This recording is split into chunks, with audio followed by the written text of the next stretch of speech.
Out on the open plains, a winter storm could kill a grown man in a matter of hours. There was no mountain to break the wind, no forest to hide in, nothing but endless miles of frozen grass and a sky the color of iron.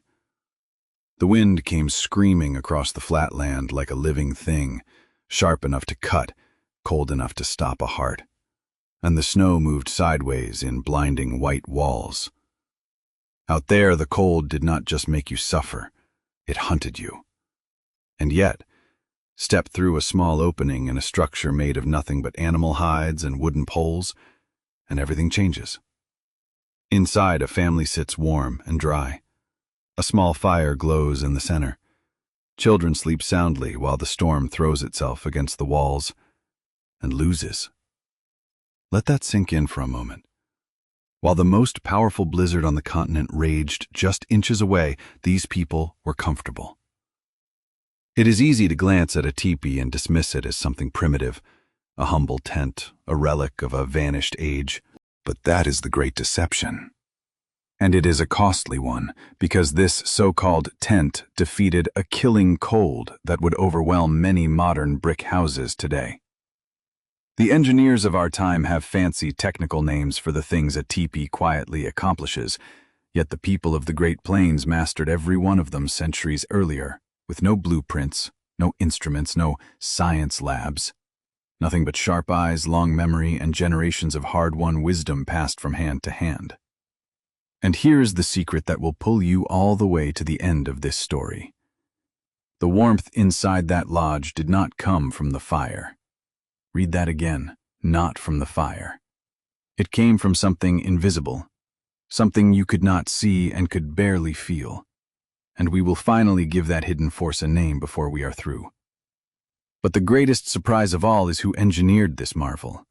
Not a warrior, not a chief, not any of the famous faces that crowd our history books, but someone the world has very nearly erased and forgotten. And we will return to reveal that person before the end. Because for more than 400 years, this simple cone of poles and hide has been called one of the most perfect portable shelters ever built by human hands. And by the time we finish, you will understand exactly why. And you may never look at the word primitive the same way again. So why a cone? Why not 4 straight walls and a flat roof, the shape almost every other culture reached for? The answer is a quiet stroke of genius. Because a cone does not fight the wind, it slices through it.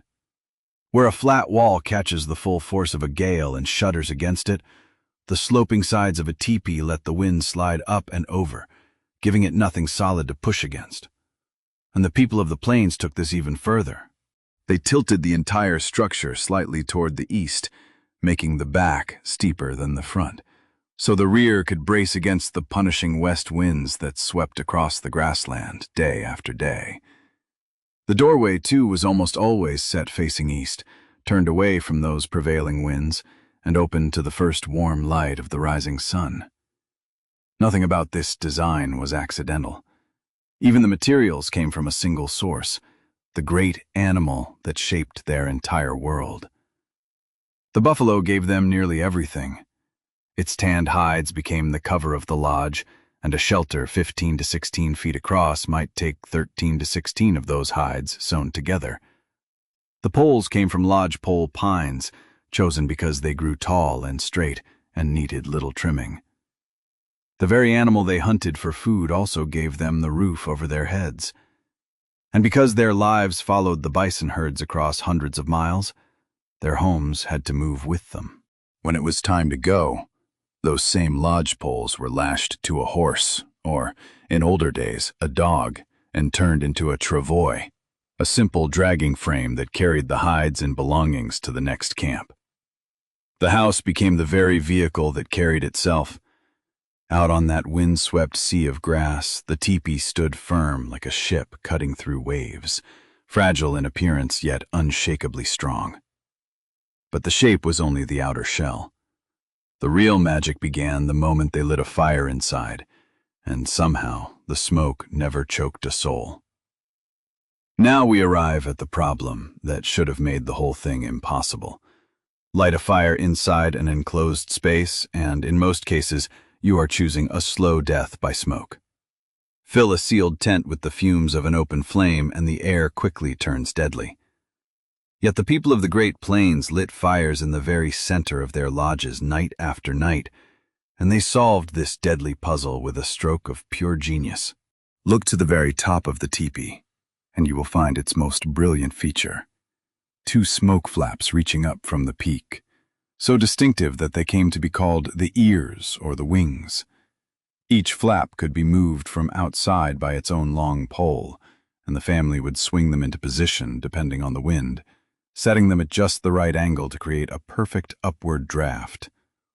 That draft pulled the smoke up and out through the opening at the top, while at the same time the flaps blocked any gust that might try to push the smoke back down inside. The result seems almost unbelievable to modern ears.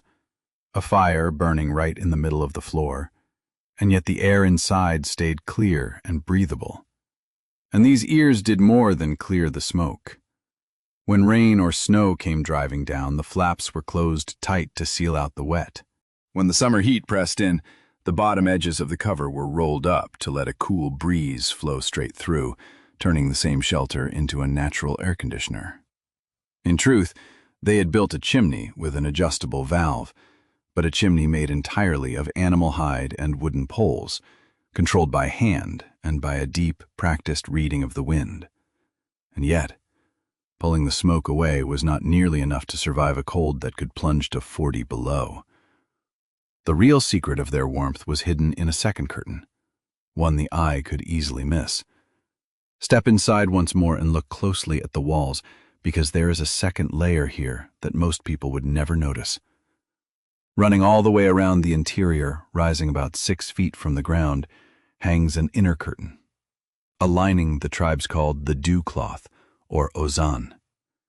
And in the narrow gap between that lining and the outer cover lies the answer to the mystery we have been chasing from the very first minute.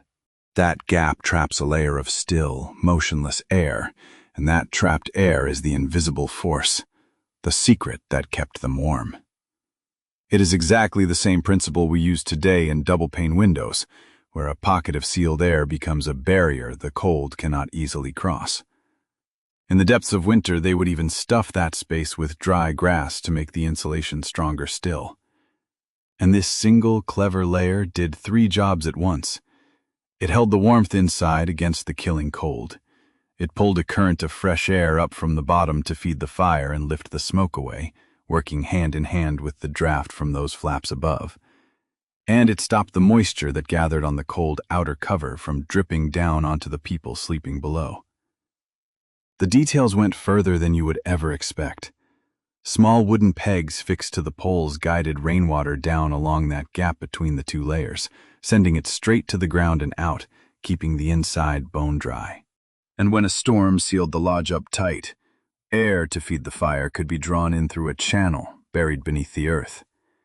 They had thought even to give the flame its own supply of breath. So what carried them through the cruelest winters was never the fire alone. It was the layer of air they had so cleverly captured and held. And now, at last, we return to the question we left hanging at the very beginning. Who designed this marvel? The answer is the one history has too often erased. This entire masterpiece belonged to the woman. She was the owner of the teepee, the keeper of every skill it required, the tanning of the hides, the cutting and sewing of the cover, the raising of the poles. And she could set the whole home up or take it down and pack it away in as little as 30 minutes. In the world of the Great Plains, she was, quite truly, the queen of the castle. And the lodge she built was never only a shelter. Its round shape mirrored the way these people understood the whole of creation.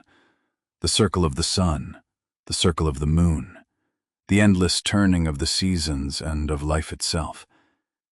As Black Elk, the revered holy man of the Oglala Lakota, once observed, everything in the world tries to be round.